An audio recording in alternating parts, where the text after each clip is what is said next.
Have you ever wondered about the hidden forces maybe shaping global events, or how movements that seem, positive on the surface might look really different from another angle? It's a good question. Today on the Deep Dive, we're going to explore exactly that.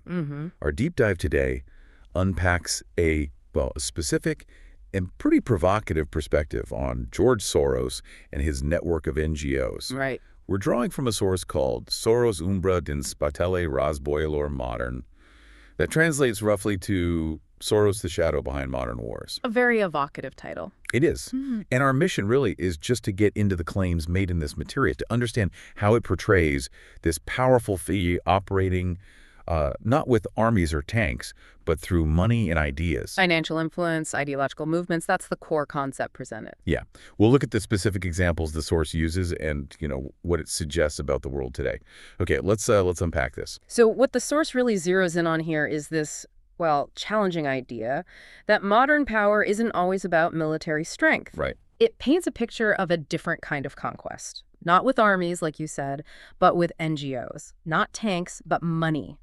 Not flags, but ideologies. Right. It definitely pushes back against, traditional views of global influence. And the very stark claim, isn't it? Yeah. This view suggests that the things we often hear about democracy, fighting corruption, globalization. The promises. Exactly, the promises, that these have actually led, according to the source, to the opposite. Yeah, the source is quite blunt. It says, where this network has been active, peoples were not raised, but brought to their knees. Wow.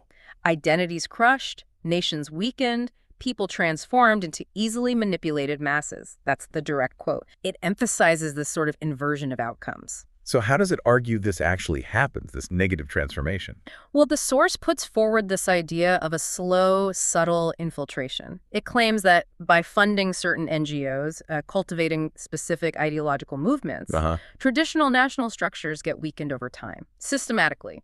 And this creates space for a new kind of control, not military, but a dependency. Dependency on what? On outside money, outside ideas, which then leads to the kind of negative outcomes it describes. Okay, so if that's the alleged starting point, the theory, the source then uses specific examples, and this is where it gets really detailed. Right. It presents Romania as a key example, a laboratory, it calls it, for these methods. A laboratory. Yeah. Interesting term. Yeah.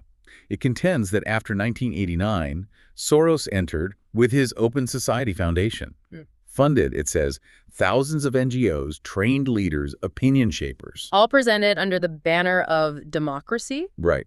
But the force alleges this was actually the beginning of a colonization. That's the term it uses. And central to this alleged colonization, according to the source, was the fight against corruption. Okay. It focuses specifically on institutions like the DNA, that's Romania's National Anti-Corruption Directorate, a major body set up to fight graft. And the source claims? It claims this whole anti-corruption push was pushed by embassies and Soros networks, and that it became an instrument of political control. Meaning, it alleges that figures deemed inconvenient were targeted, while those who were, obedient were protected. Selective justice, basically. Which leads to this crucial distinction the source tries to make.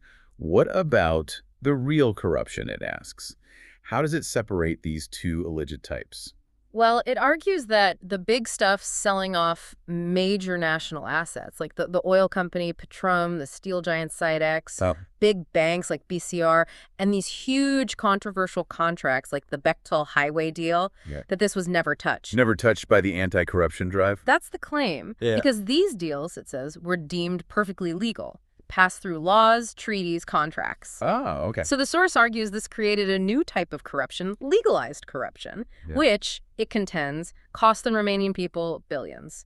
It's drawing a line between what's technically legal and what's actually good for the nation. A very critical distinction it's making there. Okay, so after Romania, the source moves on. Ukraine is the next big example. Yes, framed as a chess piece against Russia. It talks about the 2014 Maidan events.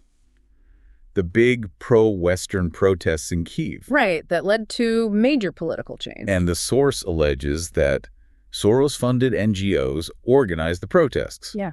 And that Western media portrayed it all as simply a fight for freedom. And linking back to that theme of external influence, The source makes a pretty controversial claim about Maidan. Which is? It alleges that foreign officials were deciding the future. It specifically mentions Victoria Nuland, the U.S. representative. I remember that controversy. Yes, allegedly caught on a phone call discussing who should be in the new Ukrainian government. The source uses this to suggest, significant external orchestration. And the consequences, according to this source? Severe. It claims the protests effectively became a coup. The elected president was removed. Ukraine shifted firmly into a pro-Western stance. Right. And the source asserts Ukraine then became dependent on money, weapons, orders from outside, and was ultimately pushed into a war that is destroying it. That's the narrative presented. It's a heavy claim. And the source doesn't just focus on ideological or political influence, does it? It also brings up finance. No, it points to direct financial strategies, too. The main example given is September 16th, 1992. Black Wednesday. The attack on the British pound. Exactly. A day of huge market chaos where Soros allegedly speculated against the British pound. The source states he made $1 billion from it. It was a massive event. It was. And it's presented here as an example of how financial maneuvers can have huge national impacts. And the source's takeaway on that?